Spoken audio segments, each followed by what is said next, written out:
And welcome back to the Depressed Cincinnati Sports Fan. I am Jesse. We are definitely depressed on this Monday afternoon as the Cincinnati Bengals lose to the Los Angeles Chargers in a Sunday night thriller 34-27. I don't know, guys.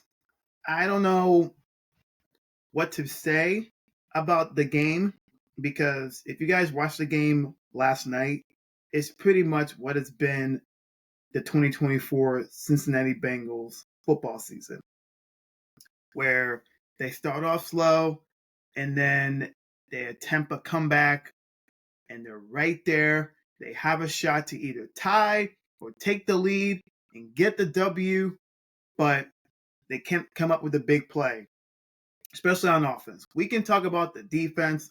Defense has been really bad this year. Yes, I know.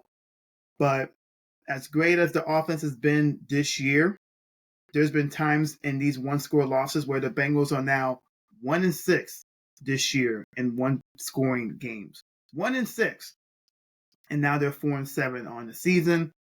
And if you're an optimistic Bengals fan coming into this football game where obviously the Bengals had to win this game to keep their slim playoff hopes alive, now at 4-7, season's over, okay?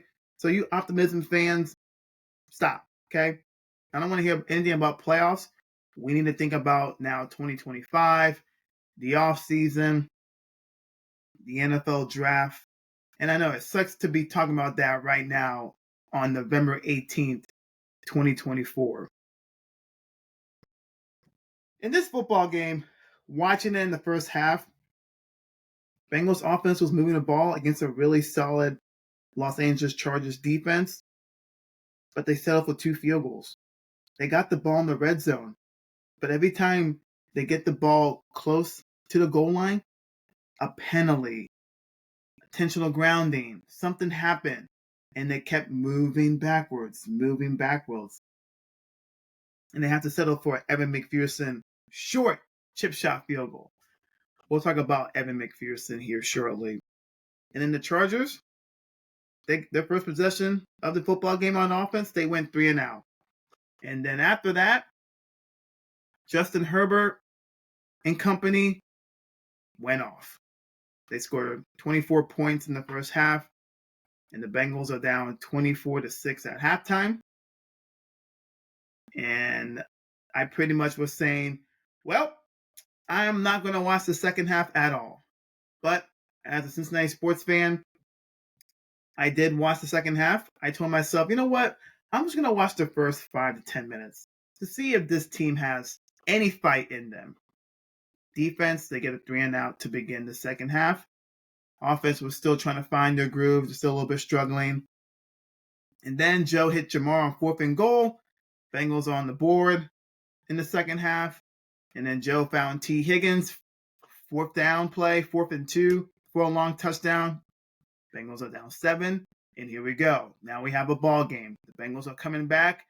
And in my head, I'm thinking, okay, I don't want to get too optimistic. I don't want to get my hopes up because I've seen this movie before. Bengals defense are playing relatively good in the second half. I don't know what Lou Anarumo told his defensive unit, but I guarantee he probably said, guys, I am fighting for my job, damn it. I am fighting for my job. Please go out there in the second half and play for me because I don't know if I'm going to have a job after next week because the Bengals have a bye week right now and they got a lot of decisions to do during the bye week. Or hell, they might not even do anything because they still think they have a shot in 2024. If they have that mindset, then they're utterly stupid. Putting it nicely right now. So the Bengals defense holding down the fort in the second half. Joe going nuclear. Jamar Chase, 2 touchdown receptions. Joe found Jamar for touchdown number 2. And the Bengals have come all the way back, down 21 points to tie the game at 27. Unbelievable. I'm thinking to myself, okay, if the Bengals can pull off this victory, one of the best comeback victories in franchise history, then we might be onto something, right? Maybe the playoffs is a possibility, maybe. And then the Bengals offense in the fourth quarter, I will say midway through, driving the football, they had a shot to get a touchdown, but instead couldn't convert a third down. You bring in Evan McPherson. Evan McPherson, who the Bengals signed to a 3-year deal during the offseason. We labeled Evan McPherson as Money Mac. He has not been money since his rookie season. That season where the Bengals made the Super Bowl. He's just missed some kicks where we're scratching our heads and saying, what? You're missing that? McPherson had a shot to give the Bengals the lead. He missed it from, I think it was 48. Missed it from 48. I'm like, okay, now we have to rely on the Bengals defense again to get a stop against the Chargers offense, who has struggled in the second half. And the Bengals defense did that.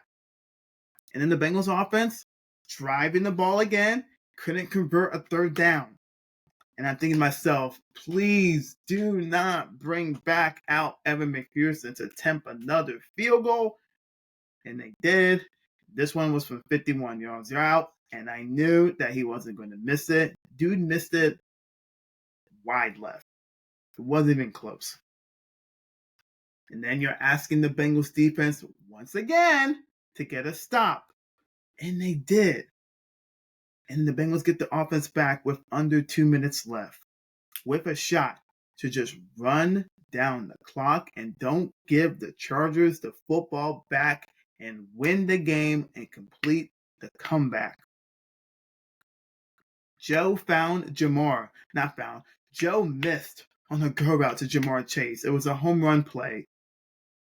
9 times out of 10, or 10 times out of 10, Joe Burrow hits that with Jamar. He never misses that with his boy. And it falls incomplete. That would have been a touchdown. The Bengals would have had a 7-point lead. And who knows? They probably would have won the football game. Joe missed Jamar on a slant in the fourth quarter. He missed 2 passes in the fourth quarter to his boy. And then you're relying on the defense again to stop the Chargers offense. And then Justin Herbert found rookie receiver Ladd McConkey. 2 big catches he made on that 4-play, 80-yard drive. And then J.K. Dobbins with the go-ahead touchdown, runs it in. Chargers are up 34-27. And the Bengals get the ball back with 1 timeout. Joe finds Andre Yoshivas for a big play. What a catch by Yoshi. Bengals got the ball, the Chargers 40-yard line. 10 seconds left. You get two chances on a Hail Mary play to the end zone. The first play on a 3-man rush by the Chargers, and Joe still got pressured, and he didn't get a chance to throw the ball into the end zone. The Bengals' interior offensive line is hot garbage. Bolson sucks. Kappa sucks. Karras is down. I know the Bengals don't have Orlando Brown Jr., who is, before his injury to his knee, was playing probably his best football of his career. That's unfortunate, because if you have Orlando Brown Jr. in these games the Bengals have lost and he's missed, Bengals are in the mix in the playoffs. But right now, they're not. And then the final play, Joe heaves it to the end zone. And watching that live, I see T. Higgins. I thought T. Higgins was going to get the ball and grab it and score the touchdown. And we might have gone overtime, because I don't know if Evan McPherson could hit an extra point. But Darwin James, the 2-time All-Pro, made a great play. Knocked the ball down out of T. Higgins. Ball game over. Bengals lose. Man. Joe throws for, 356, 3 touchdowns. He had to throw the ball 50 times. If you watch his presser, it's as dejected I've ever seen Joe Burrow after a loss. And he's realizing that I'm doing everything I can, and it's not adding up to anything. 27 touchdowns to 4 picks this year, 3,000 28 yards passing, a 76.1 QBR, all leading the NFL, and only 4 wins to show. Jamar Chase, 73 catches, already 1,056 receiving yards, and 12 touchdowns, leads the NFL. And you still only have 4 wins. Trey Hendrickson leads the league, still in sacks, with 11.5, and you're still 4-7. The defense is the part to blame, yes, obviously. But the offense in these games, like I said earlier on this video, in moments where they can go down the field and make a clutch play or have a long touchdown drive to not give the opposing team the ball back and win the football game, they have not done that. They haven't done that. And you guys already know about my stance on just the coaching staff in general. Okay, Zach Taylor should not be a head coach. Luna Arumo, as much as we love him during the Super Bowl run and then going back to the AFC title game the next year, I know it's not his fault. He's been dealt with the players that he's been dealt with. But he's probably going to get the boot maybe during the bye week, but he's going to get the boot after the season ends. The fall off of CTB, he got benched again for Josh Newton. You saw last night the potential of Josh Newton. I was very high on him, and the Bengals drafted him out of TCU in this year's draft, 5th round pick. And then DJ Turner, who is probably the best cornerback the Bengals have had this year, was playing really well in the second half. He is the reason, him and Newton are the reason that game was close. Obviously the offense, but the defense played well in the second half. But those two players were the reason why the Chargers didn't up their lead to, like, I don't know, a 52-6 score like the Lions did to the Jaguars. And unfortunately, DJ Turner got hurt, and he's probably going to be out for the season.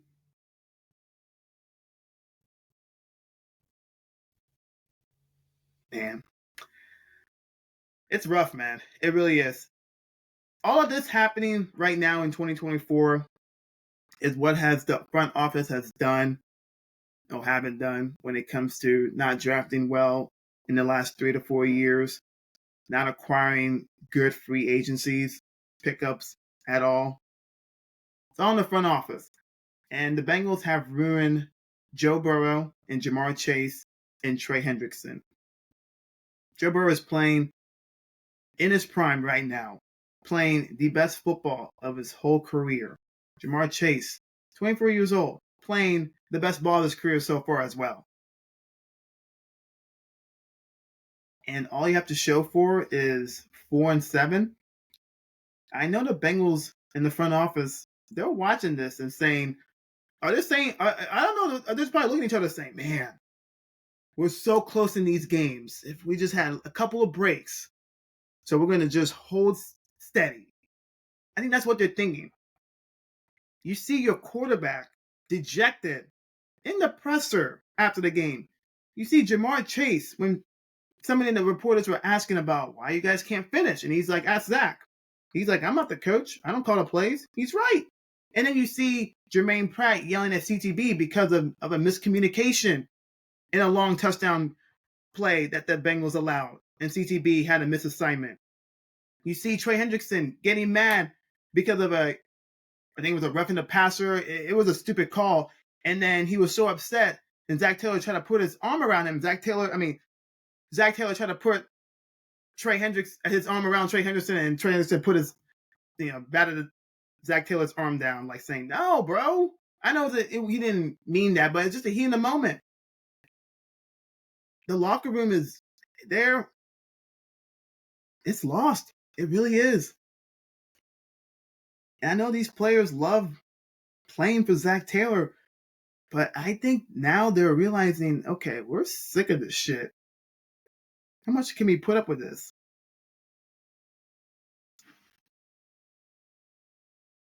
I don't know, guys. I really don't know. The state of the Cincinnati Bengals, it's very It's very dark right now, to say the least. We don't know what the future holds, but if you're still a fan watching this football team, and if you're going to watch the remaining 6 games, I don't know if you're going to evaluate the young players, especially on defense, evaluate Evan McPherson, because he's not leaving Evan McPherson, but the Bengals are going to be evaluating, because if he continues to miss kicks these last 6 games, they got to talk with him and say, dude, he might not be it. And he's not it. And that's unfortunate. Really is. After his rookie season, we thought McPherson, kicker of the future. No. You have all the accolades during the Super Bowl run, but in this league, it's like, what have you done for me now? Especially the last 2 years, McPherson hasn't done anything. Really. He just missed kicks in times where the Bengals need a clutch kick in games. He hasn't come through. And we can talk about the defense, but we can talk about the offense as well. As great as Joe and Jamar are, and T, when he's healthy, there's moments this season where they haven't had that moment. A long, sustained drive, a clutch touchdown drive to put teams away. They haven't had that. It's been the many storylines of the 2024 Cincinnati Bengals. Brutal. Very brutal. Pretty much all I got to say. Appreciate you guys listening. Subscribe, turn on your post notifications for future videos. Guess we're on to college basketball season with the Cincinnati Bearcats men's basketball team. I'm going to still watch the Bengals because I'm still a fan. But I know they're still not mathematically eliminated. But 4-7, I mean, that's it. That's it. It's on to the future. It's on to 2025. And I don't know what that looks like, guys. Just being honest. Who Dey, as always. Stuff being a fan, guys. It really is. I'm out. Love you guys.